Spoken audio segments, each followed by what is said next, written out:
कभी ये ख्याल आया है कि एक ही माँ बाप के बच्चे होने के बावजूद बहन भाई एक दूसरे की कार्बन कॉपी क्यों नहीं होते? कोई लंबा है, कोई छोटा, किसी की आंखें नीली हैं, किसी की भूरी। आखिर ऐसा क्यों है?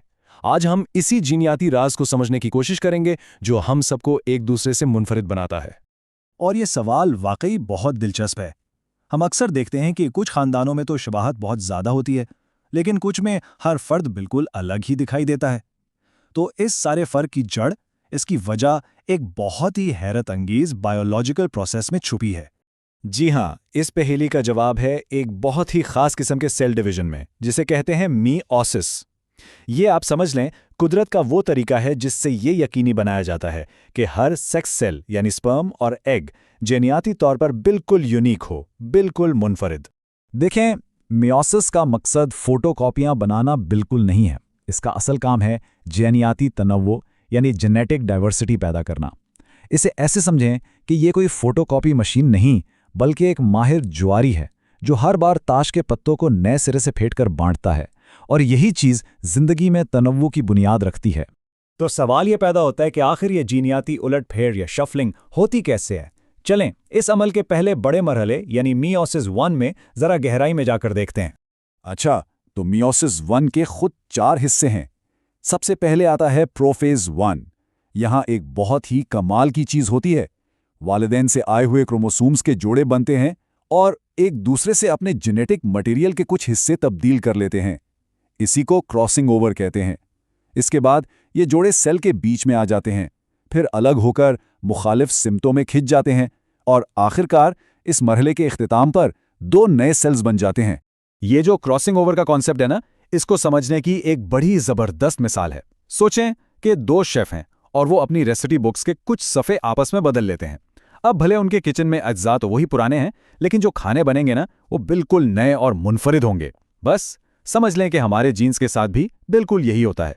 तो इस पहले डिवीजन के आखिर में होता क्या है? नतीजा ये निकलता है कि जो 2 नए सेल्स बने हैं, इनमें क्रोमोसोम्स की तादाद असल सेल के मुकाबले में आधी रह जाती है। और ये बहुत बहुत ज़रूरी है, क्योंकि जब ये सेक्स सेल्स आपस में मिलते हैं तो क्रोमोसोम की तादाद वापस पूरी हो जाती है। अच्छा, तो जीनियाती पतों की ये फेंट तो लग गई। इसके बाद आता है दूसरा मरहला, मियोसिस 2, जो पहले के मुकाबले में काफ़ी सीधा साधा अमल है। ये दूसरा डिवीजन मियोसिस 2 काफ़ी हद तक एक नॉर्मल सेल डिवीजन जैसा ही है। इसमें वो जो 2 सेल्स पहले बने थे वो मज़ीद तकसीम होते हैं। क्रोमोसोम्स फिर से बीच में लाइन अप होते हैं, लेकिन इस बार इनके जुड़े हुए हिस्से यानी सिस्टर क्रोमैटिड्स एक दूसरे से अलग हो जाते हैं, और इस पूरे प्रोसेस के आखिर में हमें मिलते हैं 4 बिल्कुल मुनफरिद यूनिक सेक्स सेल्स। अब मियोसिस की अहमियत को और अच्छी तरह समझने के लिए ये बहुत ज़रूरी है कि हम इसका मवाजना जिस्म में होने वाले दूसरे किस्म के सेल डिवीजन से करें, जिसे माइटोसिस कहते हैं। तो यहाँ फ़र्क बिल्कुल साफ नज़र आ रहा है। माइटोसिस का मकसद है नशोनुमा और मरम्मत, यानी ये एक तरह की क्लोनिंग मशीन है जो बिल्कुल एक जैसी कॉपियां बनाती है, जबकि मियोसिस का मकसद है जिनसी तौलीद यानी डाइवर्सिटी पैदा करना। माइटोसिस में एक डिवीजन होता है, मियोसिस में 2, और नतीजा माइटोसिस से 2 एक जैसे सेल्स बनते हैं और मियोसिस से 4 मुनफरिद सेल्स। सीधी सी बात है, एक कॉपी मशीन है तो दूसरा वैरायटी पैदा करने वाला इंजन। तो ठीक है, ये सारा पेचीदा प्रोसेस तो समझ आ गया, लेकिन सवाल ये है कि आखिर ये सब इतना अहम क्यों है? जिंदगी के बड़े मंसूबे में इसकी क्या अहमियत है? देखें, इसकी अहमियत बहुत गहरी है।